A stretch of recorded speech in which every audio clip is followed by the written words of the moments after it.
مزدور اسے سمجھتے ہیں جو سڑک پہ کام کر رہا ہے، مزدور اسے سمجھتے ہیں جو بوریاں اٹھا رہا ہے، مزدور اسے سمجھتے ہیں جو محنت کش ہے، محنت کا کام کر رہا ہے، پسینہ بہا رہا ہے گرمی میں۔ صرف وہ مزدور نہیں ہے، وہ بھی مزدور ہے جو آپ کے ہاں ملازمت کرتا ہے، آپ کے کارخانے میں کام کرتا ہے، آپ کے ماتحتی میں کام کرتا ہے، اور وہ کام چاہے بوجھ والا ہو، چاہے لکھنے پڑھنے کا ہو، چاہے پڑھنے پڑھانے کا ہو، چاہے دماغ کا کام ہو، دماغ سوزی کا کام ہو، وہ سب اجیر کے تحت آتے ہیں، مزدور کے تحت آتے ہیں۔ حدیث سے معلوم ہوا کہ ان کو اتنا ان کا محنتانہ دیا جائے کہ وہ آپ کے برابر کی لائف اسٹائل کو اختیار کر سکیں، جو آپ جیسی آپ زندگی بسر کر رہے ہیں نا، ویسی زندگی وہ بسر کر سکیں۔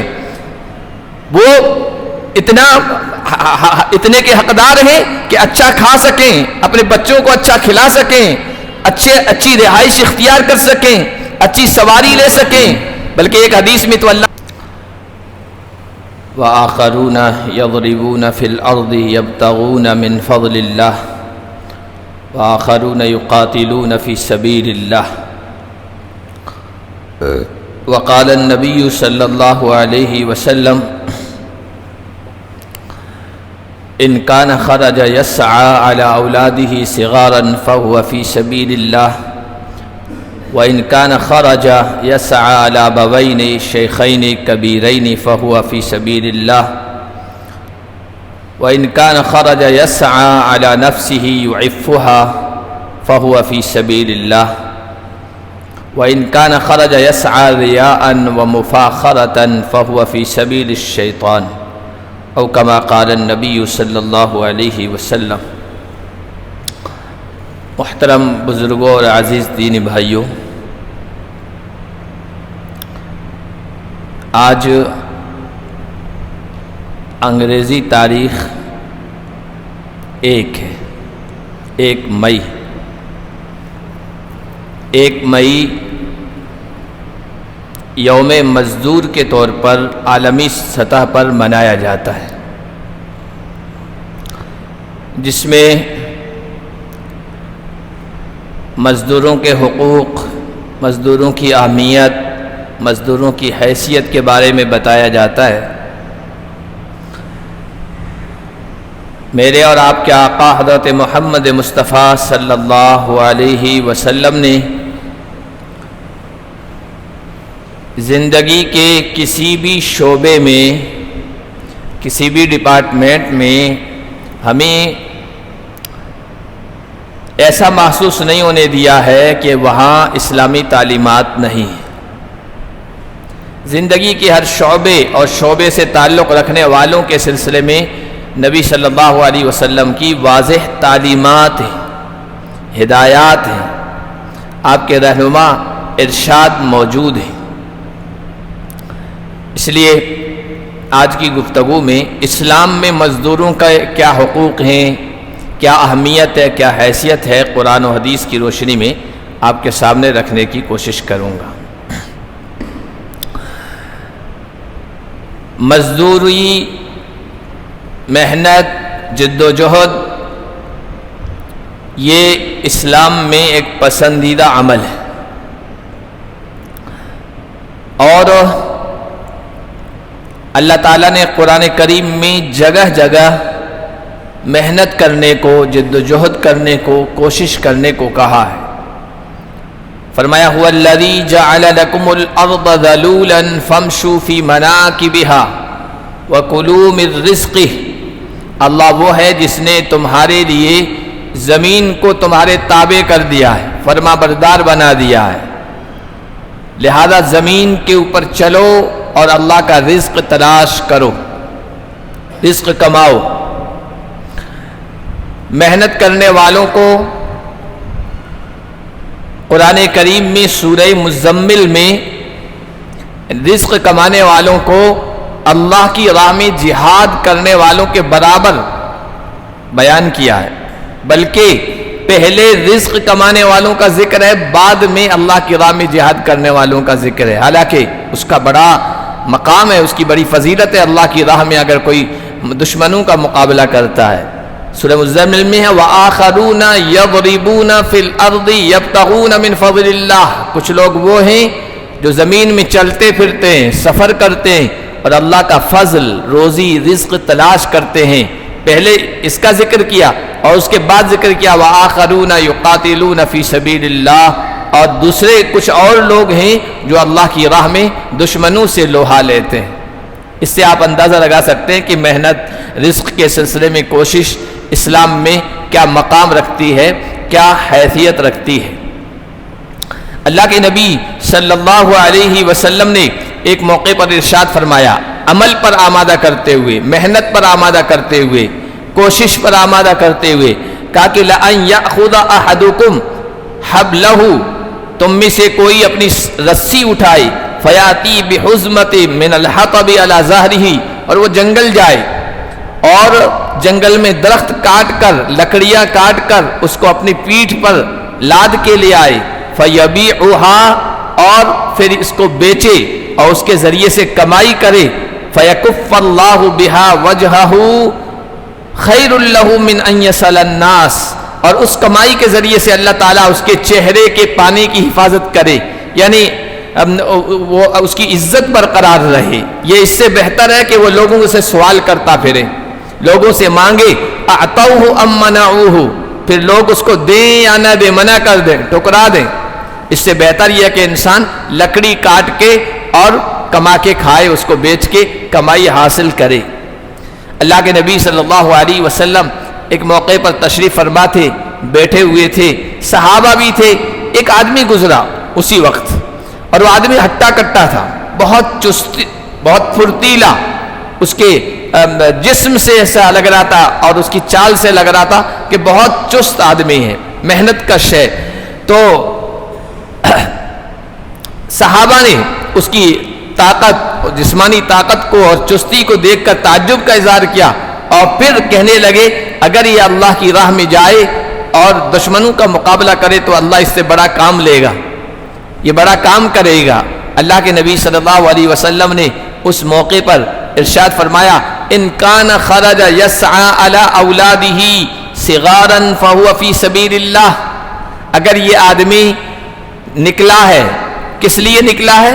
اس کے چھوٹے چھوٹے بچے ہیں گھر میں، اور یہ اپنی جسمانی قوت اور طاقت کا استعمال کر کے محنت والا کام کرنے کے ارادے سے نکلا ہے تاکہ اپنے بچوں کو پالے پوسے، اپنے بچوں کی روزی روٹی کا انتظام کرے، تو یہ اللہ کے راستے میں، فی سبیل اللہ، اللہ کے راستے میں ہی جا رہا ہے، معمولی نہ سمجھو. اور فرمایا وَإِن كَانَ خَرَجَ يَسْعَى عَلَى أَبَوَيْنِ شَيْخَيْنِ كَبِيرَيْنِ، اگر یہ آدمی نکلا ہے اپنے بڑے ماں باپ کی روزی روٹی کمانے کے لیے اور ان کے لیے محنت کرنے کے لیے، تو وہ بھی اللہ کے راستے میں ہے. اور اگر یہ نکلا ہے یسعى علی نفسہا یعفہا، اپنے لیے، اپنے پیٹ کو پالنے کے لیے، اپنی روزی روٹی کے لیے، تاکہ لوگوں کے سامنے ہاتھ پھیلانا نہ پڑے، لوگوں کے سامنے سوال کی ذلت کا سامنا نہ کرنا پڑے، اس لیے خودداری کے ساتھ وہ زندگی بسر کر سکے، اس لیے وہ محنت کرنے کے لیے نکلا ہے، تب بھی وہ اللہ کے راستے میں ہے. ہاں وَإِن كَانَ خَرَجَ يَسْعَى رِيَاءً وَمُفَاخَرَةً، اگر یہ اتنی چستی کے ساتھ، پھرتیلے بدن کے ساتھ نکلا ہے، کس لیے؟ دکھاوے کے لیے، فخر کرنے کے لیے کہ میں مال کماؤں گا، لوگوں کے سامنے بڑا ہو جاؤں، اپنے فخر کا اظہار کروں، تو فَهُوَ فِي سَبِيلِ الشَّيْطَانِ، تو پھر تو وہ شیطان کے راستے میں ہے، اللہ کے راستے میں نہیں. تو اپنی روزی روٹی کے لیے، والدین کی ضرورتوں کو پورا کرنے کے لیے، اپنے بیوی بچوں اور گھر والوں کے پالنے پوسنے کے لیے کوئی محنت کرنے کے لیے نکلا ہے، اللہ کے نبی کہہ رہے ہیں وہ اللہ کے راستے میں نکلا ہوا ہے.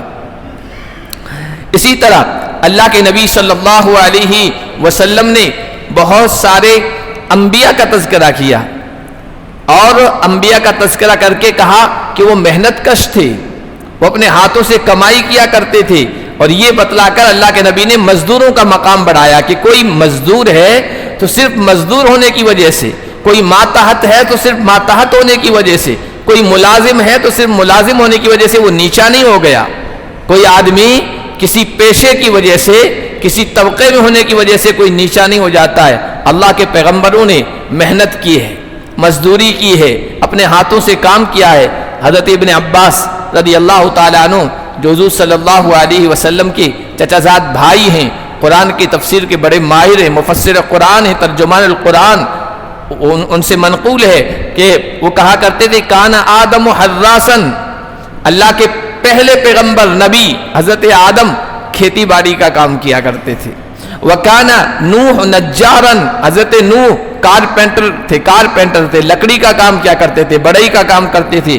وکان ادریس خیاطن، حضرت ادریس یہ ٹیلر تھے، کپڑے سینے کا کام کیا کرتے تھے. وکان ابراہیم ولوط زارعین، حضرت ابراہیم اور حضرت ابراہیم کے بھتیجے پیغمبر تھے جو حضرت لوط علیہ السلام، یہ کاشتکار تھے، کھیتی باڑی کا کام کیا کرتے تھے. وکان صالح تاجرن، حضرت صالح تجارت کیا کرتے تھے. وکان داؤد حدادن، حضرت داؤد علیہ السلام جن کو اللہ تعالیٰ نے پیغمبری کے ساتھ ساتھ خلافت حکومت بھی عطا کی تھی، وہ لوہے کا کام کیا کرتے تھے، لوہار تھے. وکان موسیٰ و شعیب و محمد رعاتن، حضرت موسیٰ ان کے سسر کے ہی حضرت شعیب اور نبیوں کے سردار حضرت محمد مصطفیٰ صلی اللہ علیہ وسلم، انہوں نے بکریاں چرائی ہے، بکریوں کے چروائے تھے. خود حضور علیہ السلام نے ایک موقع پر ارشاد فرمایا، ایک موقع پر جنگل سے گزر رہے تھے، صحابہ آپ کے ساتھ تھے، تو پیلو کا درخت تھا. پیلو کے جو مسواک آتی ہے یہ پیلو کے درخت پر پیلو لگے ہوئے تھے. پیلوؤں کا موسم تھا، آج کل چل رہا ہے، یہ جو گرمی شروع ہوتی ہے اس موقع پر پیلو کا موسم ہوتا ہے. تو صحابہ پیلو توڑ کر کھانے لگے. اللہ کے نبی صلی اللہ علیہ وسلم نے کہا کہ اس میں سے جو کالے ہونا وہ توڑ کے کھاؤ، کیونکہ وہ میٹھے ہوتے ہیں، لذیذ ہوتے ہیں. تو صحابہ کرام رضوان اللہ علیہ مجمعین نے کہا یا رسول اللہ آپ کو کیسے پتا چلا؟ کیا آپ بکریاں چرایا کرتے تھے؟ اس لیے کہ بکریوں کے چرانے والے جو ہوتے ہیں ان کو درختوں سے اور جنگلوں سے تعلق ہوتا ہے، وہ سب جانتے ہیں. تو کیا آپ بکریاں چرایا کرتے تھے؟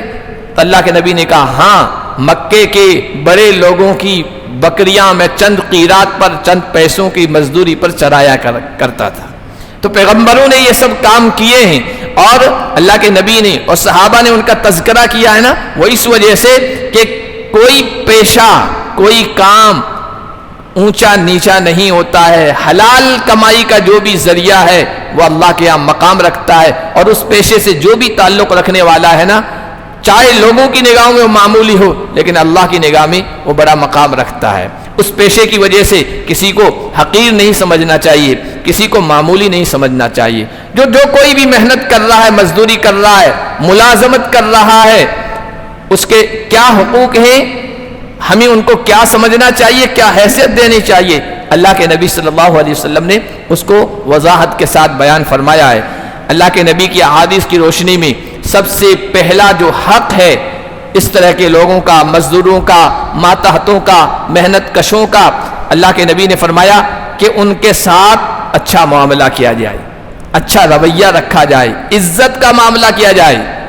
وہ مزدور ہے، مٹی ڈھو رہا ہے، وہ مزدور ہے، اینٹیں اٹھا رہا ہے، وہ مزدور ہے، سیمنٹ کی بوریاں اٹھا رہا ہے، وہ مزدور ہے، اناج کی بوریاں ڈھو رہا ہے، وہ مزدور ہے، سڑک پہ کام کر رہا ہے، صرف اس وجہ سے کہ آپ کی نگاہ میں وہ حقیر عمل ہے آپ اس کو حقیر سمجھنے لگ جائیں. نہیں، وہ انسان ہے. جس طرح آپ انسان ہیں وہ بھی انسان ہے، آپ کا بھائی ہے. اس رشتے سے حضور نے فرمایا پہلا حق یہ ہے کہ اس کو اپنے برابر سمجھا جائے، اپنا بھائی سمجھا جائے. ایک موقع پر حضور صلی اللہ علیہ وسلم نے ارشاد فرمایا اخوانکم خولکم، اے لوگو تمہارے خادم، تمہارے ماتحت، تمہارے یہاں مزدوری کرنے والے، تمہارے یہاں ملازمت کرنے والے، یہ تمہارے بھائی ہیں. اخوانکم خولکم. پھر آگے فرمایا جعلہم اللہ تحت یدہ، یہ قدرت کے فیصلے ہیں، نصیب کے فیصلے ہیں. اللہ تعالیٰ نے تم کو بڑا بنا دیا ہے، مالک بنا دیا ہے اور آقا بنا دیا ہے، اور ان کو خادم بنا دیا ہے، مزدور بنا دیا ہے، ملازم بنا دیا ہے. اللہ نے تمہارے ہاتھوں ان کو کر دیا ہے. اب ان کا حق کیا ہے؟ ان کو اپنے برابر سمجھا جائے. فَلْيُطْعِمْهُ مِمَّا يَأْكُلْ وَلْيُلْبِسْهُ مِمَّا يَلْبَسْ. جو مالک کھا رہا ہے وہ مملوک کو کھلائے. جو مزدور آپ کے ہاں مزدوری کر رہا ہے، اب کھانا پک رہا ہے تو آپ جو خود کھاویں وہ اس کو کھلائیں. وَلْيُلْبِسْهُ مِمَّا يَلْبَسْ. جو خود پہنے اس کو پہنائی. وَلَا تُكَلِّفُوهُمْ مَا يَغْلِبُهُمْ. ان کے اوپر ایسا کام نہ ڈالو کہ جس کو وہ کر نہ سکیں. اور فَإِن كَلَّفْتُمُوهُمْ فَأَعِينُوهُمْ. اور اگر کام دے دو ایسا جو محنت والا ہے، بوجھ والا ہے، جس کو وہ اکیلا نہیں کر سکتا ہے، تو پھر ان کی مدد کر دو، یا خود ہاتھ بٹا دو یا کسی اور کو اس کے ساتھ لگا دو، تاکہ اس کے لیے مشکل نہ ہو، مشقت نہ ہو اور پریشانی نہ ہو۔ یہ اللہ کے نبی صلی اللہ علیہ وسلم نے مزدوروں کے سلسلے میں ہدایت دی ہے۔ اللہ کے نبی نے خود ایسا کر کے دکھایا ہے، صحابہ کرام نے اس پر عمل کر کے دکھایا ہے۔ حضرت ابو ذر رضی اللہ تعالیٰ عنہ کا واقعہ مشہور ہے۔ معرور ابن سوید کہتے ہیں ایک موقع پر میں نے ابو ذر رضی اللہ تعالیٰ عنہ کو دیکھا کہ وہ ہیں، ان کے ساتھ ان کے غلام ہیں، اور دونوں کے جسم پر ایک جیسی چادر ہے۔ ایک چادر حضرت ابو ذر اوڑے ہوئے ہیں، ایک چادر ان کا غلام اوڑا ہوا ہے، اور ہو ایک ہی کوالٹی کی۔ ایسا نہیں کہ غلام ہے تو اس کو نہ ہلکا کپڑا دے دیا، کم قیمت کا کپڑا پہنا دیا، خود اچھا پہن لیا، نہیں، جیسا اچھا کپڑا، جیسا اچھا لباس، جیسی اچھی چادر خود پہنے ہوئے تھے، غلام کو بھی پہنائے ہوئے تھے۔ تو کسی آدمی نے کہا کہ ایک چادر آپ دونوں اوڑے ہوئے ہیں، دونوں اچھی ہے، آپ اپنے غلام سے وہ چادر لے لیجئے اور اپنا پورا جوڑا بنا لیجئے، دونوں آپ یوز کر لیجئے، استعمال کر لیجئے، وہ غلام ہے، محتاط ہے، اس کو کوئی اور کپڑا دے دیجئے۔ جب حضرت ابو ذر غفاری رضی اللہ تعالیٰ عنہ نے یہ بات سنی، کہا کہ نہیں، میرے ساتھ ایک مرتبہ واقعہ پیش آیا کہ میں نے اپنے غلام کو کچھ برا بلا کہہ دیا، کچھ طعنہ دے دیا۔ غلام اللہ کے نبی کی خدمت میں گیا اور شکایت کی، اللہ کے نبی نے مجھے بلایا اور کہا ابو ذر، ان کو حقیر سمجھ کے تم نے یہ بات کہی ہے، یہ تکلیف پہنچائی ہے، یہ تمہارے بھائی ہیں انسان ہونے کے ناطے سے۔ اور پھر حضور نے تاکید کی، جو تم خود کھاؤ ان کو کھلاؤ، جو تم خود پہنو ان کو پہناؤ، حد سے زیادہ ان پر بوجھ مت ڈالو۔ وہ دن ہے، آج دن ہے، میں اس کے ساتھ اپنے جیسا معاملہ کر رہا ہوں، جو خود کھاتا ہوں انہیں کھلاتا ہوں، جو خود پہنتا ہوں ان کو پہناتا ہوں۔ تو اس حدیث سے معلوم ہوا کہ آپ کے یہاں کام کرنے والا، محنت مزدوری کرنے والا، ملازمت کرنے والا، ہم مزدور کسے سمجھتے ہیں؟ جو اینٹ ڈھو رہا ہے۔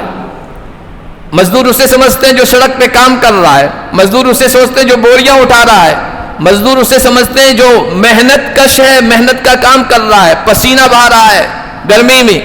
صرف وہ مزدور نہیں ہے، وہ بھی مزدور ہے جو آپ کے ہاں ملازمت کرتا ہے، آپ کے کارخانے میں کام کرتا ہے، آپ کے ماتحتی میں کام کرتا ہے، اور وہ کام چاہے بوجھ والا ہو، چاہے لکھنے پڑھنے کا ہو، چاہے پڑھنے پڑھانے کا ہو، چاہے دماغ کا کام ہو، دماغ سوزی کا کام ہو، وہ سب اجیر کے تحت آتے ہیں، مزدور کے تحت آتے ہیں۔ حدیث سے معلوم ہوا کہ ان کو اتنا ان کا محنتانہ دیا جائے کہ وہ آپ کے برابر کی لائف اسٹائل کو اختیار کر سکیں، جو آپ جیسی آپ زندگی بسر کر رہے ہیں نا، ویسی زندگی وہ بسر کر سکیں۔ وہ اتنے کے حقدار ہیں کہ اچھا کھا سکیں، اپنے بچوں کو اچھا کھلا سکیں، اچھی رہائش اختیار کر سکیں، اچھی سواری لے سکیں۔ بلکہ ایک حدیث میں تو اللہ کے نبی صلی اللہ علیہ وسلم نے عجیب بات ارشاد فرمائی۔ حضور نے فرمایا من کان لنا عاملا فلیکتسب زوجۃ، جو ہمارے ہاں عامل ہے، کام کرتا ہے، خلافت کا، حکومت کا، جو ہمارے ہاں کام کرتا ہے، تو وہ بیت المال میں سے اتنا لے سکتا ہے کہ اگر وہ غیر شادی شدہ ہے تو شادی کے اخراجات اور اس کا خرچہ بیت المال سے لے اور اپنی بیوی حاصل کرے، شادی شدہ زندگی بسر کرے۔ فَإِن لَّمْ يَكُن لَّهُ خَادِمٌ فَلْيَكْتَسِبْ خَادِمًا، اگر اس کا کوئی کام کرنے والا نہیں ہے، خادم نہیں ہے، تو خادم رکھے اپنے یہاں، اس کی بھی تنخواہ بیت المال سے حاصل کر سکتا ہے۔ فَإِن لَّمْ يَكُن لَّهُ مَسْكَنٌ، اگر گھر نہیں ہے، فَلْيَكْتَسِبْ مَسْكَنًا، تو وہ اپنے گھر کو بھی کمائے، یعنی اتنا لے سکتا ہے کہ وہ اپنا گھر حاصل کرے۔ یہ نبوی ہدایات۔ آج دوسرے مزدوروں کو چھوڑیے، آپ کے یہاں مدرسوں میں، مسجدوں میں اور دینی کام کرنے والے جو آپ کے یہاں کام کر رہے ہیں، کیا آپ ان کو اتنا دیتے ہیں کہ وہ آپ کی لائف اسٹائل اختیار کر سکیں، آپ کے برابر زندگی بسر کر سکیں؟ آپ کے ہاں جتنا ناشتے پہ خرچ ہوتا ہے اس سے کم ان کی تنخواہ ہوتی ہے، حالانکہ وہ دین کے خادم ہیں، دینی اعتبار سے رہنما ہیں۔ تو یہ صرف ان کی مزدور، میں بتا دوں، اجیر مزدور صرف وہ اینٹ ڈھونے والا نہیں ہے، جو بھی آپ کے ماتحت کام کر رہا ہے اس کے بارے میں نبی پاک صلی اللہ علیہ وسلم کی ارشادات ہیں، یہ رہنما اصول ہیں۔ حضرت انس رضی اللہ تعالیٰ عنہ کیونکہ بات یہ چل رہی کہ انسانوں ان کا پہلا حق یہ کہ ان کو انسان سمجھا جائے، ان کے ساتھ عزت کا معاملہ کیا جائے۔ حضرت انس خادم تھے، اللہ کے نبی صلی اللہ علیہ وسلم کے خادم تھے، کام کیا کرتے تھے، 10 سال آپ کی ماتحتی میں رہے ہیں، اور کیسا معاملہ نبی پاک صلی اللہ علیہ وسلم کا ان کے ساتھ، کیسا انسانی معاملہ اور کیسا شریفانہ رویہ تھا۔ کہتے ہیں اللہ کے نبی کام کے لیے بھیجتے تھے، میں جاتا تھا، بازار سے گزرتا تھا تو بچے کھیل رہے ہوتے تھے تو میں ان کے ساتھ لگ جاتا تھا، کم عمر تھے بچے، ایسے ہی ہوتے ہیں، کھیل دیکھا وہاں کھڑے ہو گئے۔ اللہ کے نبی نے کام کے لیے بھیجا ہے، پیچھے سے اللہ کے نبی آ گئے اور پیچھے سے یوں پکڑ کے کہا کہ یا انیس الذابت حیث امرت، انس جہاں میں نے تمہیں بھیجا تھا اس کام کے لیے تم گئے؟ میں نے دیکھا کہ اللہ کے نبی ہیں، میں نے کہا رسول اللہ اب جاتا ہوں۔ کوئی ڈانٹا نہیں، پھٹکارا نہیں، ذلیل نہیں کیا، اتنا شریفانہ رویہ اپنے ماتحتوں کے ساتھ اللہ کے نبی نے رکھا ہے۔ کہتے ہیں 10 سال میں رہا، میں نے کوئی کام کیا ہو حضور نے کبھی ایسا نہیں کہا کہ ایسا کیوں کیا، اس طرح کیوں کیا، نہیں کیا تو کیوں نہیں کیا، کبھی آپ نے ایسا نہیں کہا۔ کہتے ہیں کان رسول اللہ من احسن الناس خلقا، اللہ کے نبی سب سے بہترین اخلاق والے تھے۔ فواللہ ما مسست خزا ولا حریرا ولا شیئا کان الین من کف رسول اللہ، میں نے کوئی ریشم، کوئی دیباج اللہ کے نبی کی ہتھیلی سے زیادہ نرم نہیں دیکھا۔ ولا شممت مسکا قط ولا عنبرا کان اطیب من عرق النبی، اور میں نے نبی کے پسینے سے زیادہ خوشبودار نہ کوئی مشک دیکھی نہ کوئی عنبر دیکھی ہے۔ اللہ کے نبی کے اخلاق من احسن الناس خلقا، سب سے بہترین اخلاق والے تھے۔ تو پہلا حق ہے یہ مزدوروں کا، اچھے اخلاق سے پیش آیا جائے، ان کو اپنے جیسا سمجھا جائے۔ دوسرا حق ہے التواضع له وعدم التکبر، ان کے سامنے ان کے جیسا بن کے رہا جائے، تواضع اختیار کی جائے۔ آپ بڑے ہیں، آپ مالک ہیں، آپ کارخانے اور مل کے مالک ہیں، اور مزدوروں کے ساتھ غیر انسانی رویہ اپنائیں، اپنے بول چال میں، جملوں میں، بلانے میں حقارت والا معاملہ رویہ اپنائیں۔ اسلام اس کی اجازت نہیں دیتا ہے۔ اسلام کہتا ہے ان اکرمکم عند اللہ اتقاکم، آپ مالک ہیں، آپ آقا ہیں، آپ کارخانے کے مالک ہیں، آپ کے ہاں مزدوری کرنے والا ہے، صرف اس وجہ سے وہ حقیر نہیں بن گیا ہے۔ اللہ کی نگاہ میں جو تقوی والا ہے وہ ہے عزت والا، وہ مزدور بھی ہو سکتا ہے۔ اور ایک موقع پر ارشاد فرمایا اے لوگو سب کے سب برابر ہو، تمہارا رب بھی ایک ہے، تمہارا اب بھی ایک ہے، رب بھی ایک ہے، والد باپ بھی آدم ایک ہی ہے۔ کسی عربی کو عجمی پر، کسی عجمی کو عربی پر، کسی کالے کو سرخ پر، کسی سرخ کو کالے پر کوئی فضیلت حاصل نہیں ہے، فضیلت ایمان اور تقوی کی بنیاد پر ہے۔ تیسرا جو حق ہے مزدوروں کا وہ یہ ہے کہ ان کے حقوق کی ادائیگی میں مزدوری اور اجرت دینے میں ٹال مٹول سے کام نہ لیا جائے، یا ان کی مزدوری ہڑپ کر لی جائے، کام کروا لیا اور اس کے بعد اس میں سے اپنے من مانے طریقے سے اجرت کاٹ لی، محنت کاٹ لی، یہ نبوی تعلیمات کے خلاف ہے۔ نبی پاک صلی اللہ علیہ وسلم نے ارشاد فرمایا ثلاثۃ انا خصمہم یوم القیامہ، 3 لوگ ہیں کل قیامت کے دن ان کی مخالف پارٹی بن کے میں آؤں گا، محمد الرسول اللہ، ان کے مقابلے میں آؤں گا۔ رجل اعطى بی ثم غدر، ایک وہ آدمی جو کسی سے عہد کرے، وعدہ کرے، معاہدہ کرے، کنٹریکٹ کرے، کسی سے بھی، مسلم سے غیر مسلم سے کوئی معاہدہ کرے اور پھر اس کی عہد شکنی کر دے، اس وعدے کی خلاف ورزی کر دے، عہد کے خلاف کرے، تو میں اس آدمی کے خلاف کل مدعی بن کے آؤں گا۔